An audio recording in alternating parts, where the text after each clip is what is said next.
J'aime à croire qu'une relation amoureuse entre 2 personnes peut être une chose qui élève,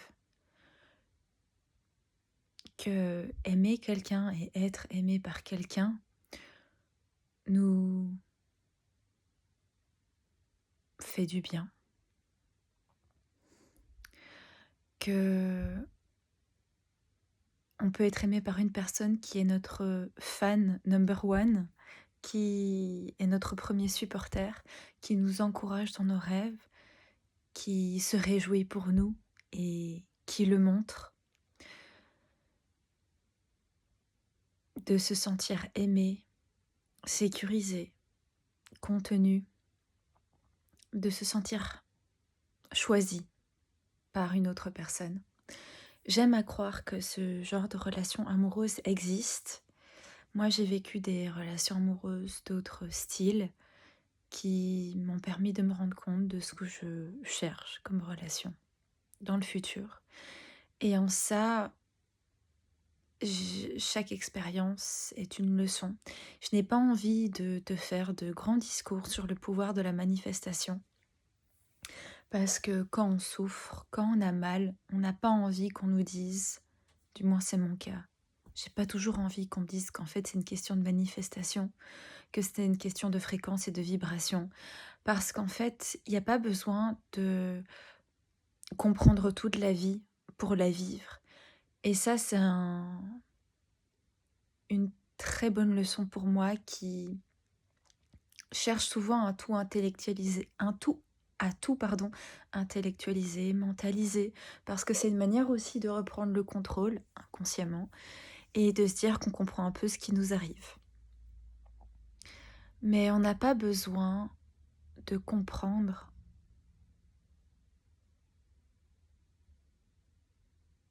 tout de la vie pour la vivre, pour la ressentir. T'as pas besoin de faire telle ou telle chose pour aller mieux. Je dirais que le plus important, c'est de se reconnecter à soi. Si t'as envie de pleurer, pleure. Et en fait, quand on se reconnecte à soi, c'est plus facile de savoir ce qui est aligné, ce qui ne l'est pas. Je pense que ce message, aujourd'hui, va peut-être aller un peu dans tous les sens, mais j'aime à croire que, comme je l'avais dit dans une précédente vidéo, il y a des relations qui font du bien, ça existe, des relations avec d'autres êtres humains qui font du bien, qui sont plaisantes. Eh bien, je pense que c'est la même chose pour les relations amoureuses. Je pense qu'on apprend beaucoup dans la souffrance et que la souffrance nous rend plus humbles, plus sages aussi, et nous permet de savoir ce qu'on veut. Parce que c'est bien de savoir ce qu'on veut pas, mais c'est important, je dirais même encore plus important de savoir ce qu'on veut. Et si tu sais pas tout, tout ce que tu veux, si c'est pas clair, c'est pas grave. T'as pas besoin d'avoir tout compris dans la vie aujourd'hui pour vivre ta vie en fait. T'as pas besoin d'avoir une skincare parfaite. T'as pas besoin d'avoir des ongles manucurés. T'as pas besoin d'être une go muscu ou d'être un mec muscu, un homme muscu. Bref, t'as pas besoin d'être telle ou telle personne, telle ou telle identité pour vivre ta vie.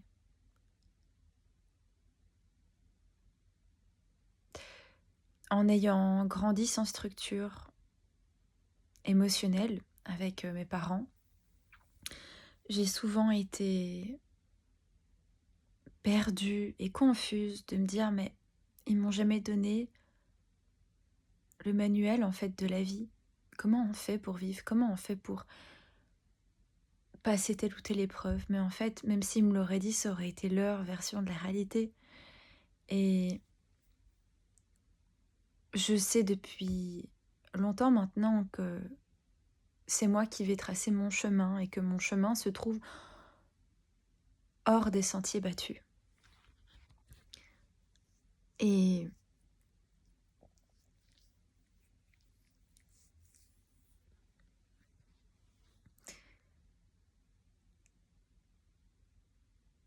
Il n'y a pas de recette magique. Si tu souffres, si tu as mal au cœur, la chose la plus courageuse que tu peux faire pour toi-même, c'est de la traverser. Pas besoin d'être brave, pas brave, d'être fier là-dedans. T'as juste besoin d'être toi en fait. C'est tout, je dirais. Il n'y a pas de manuel pour la vie.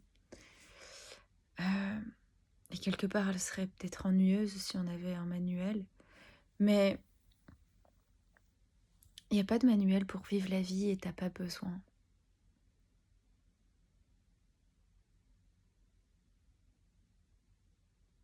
d'un manuel.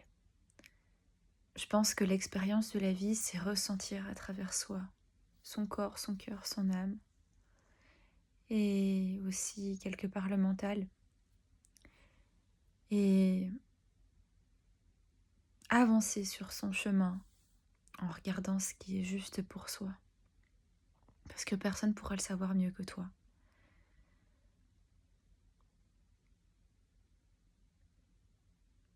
Et je pense qu'une belle relation amoureuse, ça existe. Le genre de relation qui te demande des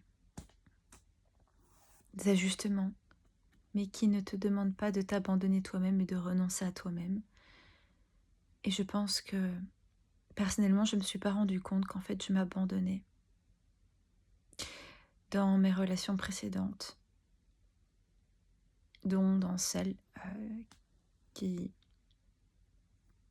vient de se terminer.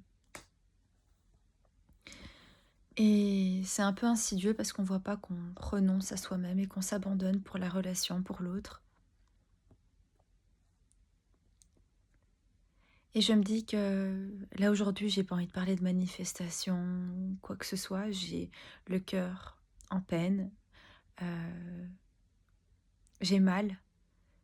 Je suis dans une période qui n'est pas évidente et je n'ai pas envie de penser à la manifestation, à la vibration.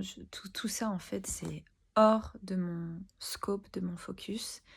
Là, c'est revenir à ce que je ressens. Et j'aspire à une telle relation. Et je me dis que si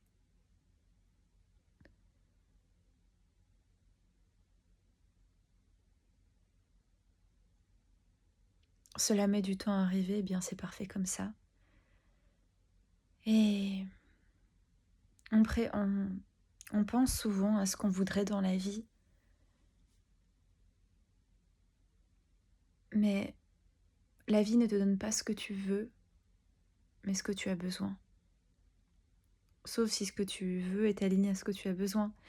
Et le rejet,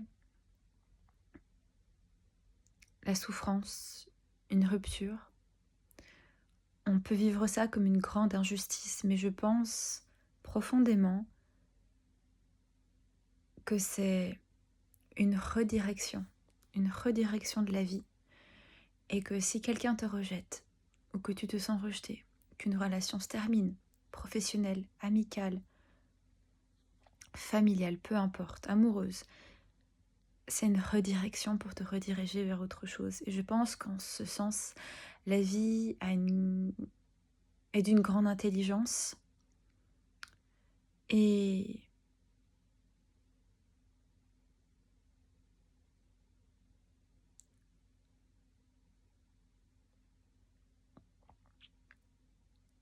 avoir mal n'est pas agréable, mais par exemple, dans mon cas, je me dis que si j'ai aussi mal de la rupture, ça me montre aussi à quel point j'ai aimé, à quel point j'ai ouvert mon cœur. Et souvent on pense que c'est à propos de l'autre, mais souvent c'est à propos de nous-mêmes.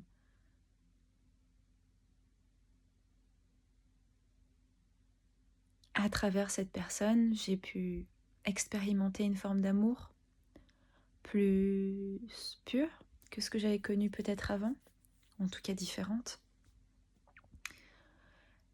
plus juste pour moi peut-être. Et Je pense que je vais m'arrêter là parce que j'ai vraiment pas envie de partir dans des généralités ou dans le mental. Je voulais juste partager ça et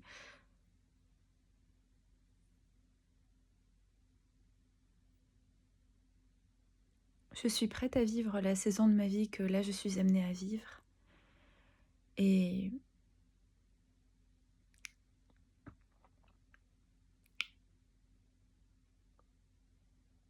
tu n'es pas seule si c'est difficile, mais c'est pour mieux te rediriger vers quelque chose de plus juste et de plus aligné pour toi. Et ça, je le pense vraiment. Voilà. Belle journée.